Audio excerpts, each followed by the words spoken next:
Welcome to I news. మన దేశంలో ఒక పెళ్లి చేసుకోవడానికి నానా తిప్పలు పడాలి. ఇంకో పెళ్లి చేసుకోవాలంటే విడాకులు తప్పనిసరి, లేదంటే మొదటి భార్య పర్మిషన్ ఉండాలి. కానీ ప్రపంచంలో ఒక దేశం ఉంది, అక్కడ యువకుడు పెళ్లి చేసుకోకపోతే కాదు, రెండు పెళ్లిలు చేసుకోకపోతే జైలుకి వెళ్లాల్సి వస్తుంది.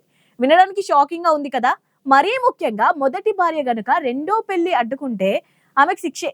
అసలు ఆ దేశం ఎక్కడుంది? ఈ వింత చుట్టూ వెనుక ఉన్న గుండెల్ని పిండేసే కథ ఏంటి? Let's watch.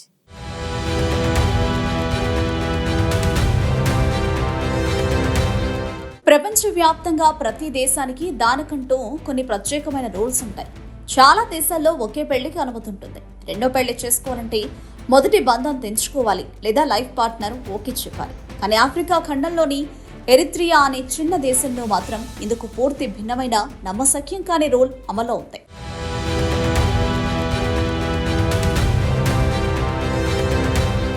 ఎరిత్రియా చట్టం ప్రకారం అబ్బాయిలు రెండో పెళ్లిళ్లు చేసుకోవడం తప్పనిసరి. మీరు సంతోషంగానైనా బాధగానైనా వేరే దారి లేకైనా రెండు పెళ్లిళ్లు చేసుకోవాల్సిందే. ఒకవేళ రెండో పెళ్లికి నో చెప్తే వారికి ఎదురయ్యేది మామూలు జైలు శిక్ష కాదు, ఏకంగా జీవిత ఖైదు. అబ్బాయిలకే కాదు, అమ్మాయిలపైన అక్కడ కఠినమైన రూల్స్ ఉన్నాయి. భర్త రెండో పెళ్లిని భార్య కనుక ఆపడానికి చూస్తే ఆమెకు కూడా శిక్ష తప్పదని ఎరిత్రియా చట్టాలు క్లియర్గా చెప్తున్నాయి.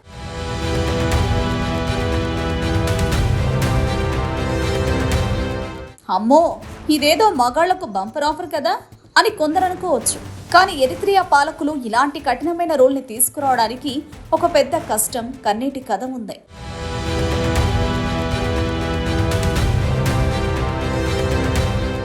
ఆఫ్రికా ఖండంలో చాలా దేశాలు ఎప్పుడూ కరువు, యుద్ధాలతో ఇబ్బంది పడుతుంటాయి. ఎరిత్రియాకు కూడా అలాంటి చరిత్రే ఉంది. ఎర్ర సముద్రం పక్కన ఉన్న ఈ దేశం జిబౌటి, ఇథియోపియా, సుడాన్లతో బోర్డర్ని షేర్ చేసుకుంటుంది. ముఖ్యంగా ఇథియోపియా ఎరిత్రియాపై తరచుగా దాడులు చేస్తుంటుంది. ఈ వరుస యుద్ధాల వల్ల అక్కడ మగవాళ్లు భారీ సంఖ్యలో చనిపోతున్నారు. ఫలితంగా దేశంలో మహిళల సంఖ్య విపరీతంగా పెరిగిపోయింది. కానీ మగవారి సంఖ్య బాగా తగ్గిపోయింది. చాలా మంది మహిళలు చిన్న వయసులోనే భర్తలను కోల్పోయి ఒంటరిగా మిగిలిపోయారు.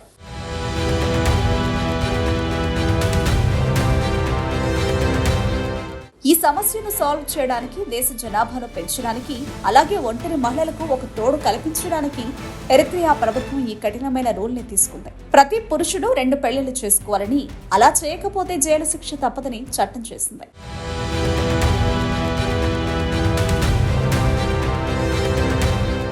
ప్రస్తుతం జనాభాలో ఆడా మగ దాదాపు సమానంగా ఉన్నప్పటికీ అక్కడి ప్రభుత్వం మాత్రం ఈ చట్టాన్ని మార్చట్లేదు.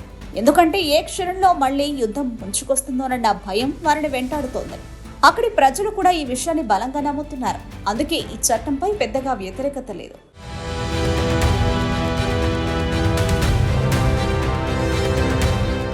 ఎరిత్రియాకు కేవలం ఈ పెళ్లి రూల్ మాత్రమే కాదు, మరికొన్ని ప్రత్యేకతలు కూడా ఉన్నాయి. 1993లో స్వాతంత్రం పొందిన ఈ దేశంలో ఇప్పటి వరకు ఎన్నికలు జరగలేదు. ఒకే దేశం ఒకే పార్టీ అనే సిద్ధాంతం అక్కడ అమలవుతోంది. 1993 నుంచి ఇసాయాస్ అఫెవర్కీనే ఆ దేశానికి ప్రెసిడెంట్గా కొనసాగుతున్నారు. ఇంకో ఇంట్రెస్టింగ్ విషయం ఏంటంటే ఎరిత్రియాకు అధికారిక భాష అంటూ ఏదీ లేదు. ఆ దేశ రాజ్యాంగం ప్రకారం అన్ని భాషలు సమానమే. అయితే ఇంగ్లీష్తో పాటు టిగ్రిన్యా అనే భాషను ప్రజలు ఎక్కువగా మాట్లాడతారు. 1980 వరకు ఎరిత్రియా ఇటలీ ఆధీనంలో ఉంది.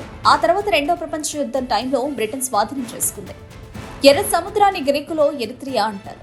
ఇటాలియన్ కాలనీగా ఉన్నప్పుడే ఈ ప్రాంతానికి ఎరిత్రియా అనే పేరు వచ్చింది.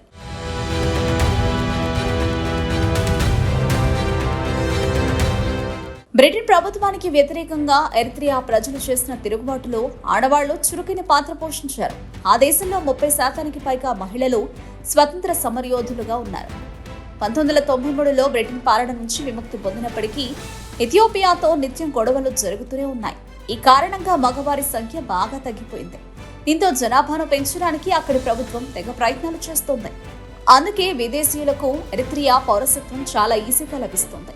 ఆ దేశంలో ఎక్కడైనా పెట్టుబడులు పెడితే చాలు, ఎలాంటి కండిషన్స్ ఉండవని అక్కడి ప్రభుత్వం చెబుతోంది. పెట్టుబడులతో అభివృద్ధి చెందడంతో పాటు జనాభా పెరుగుతోందని ఈ రూల్ని పెట్టారు.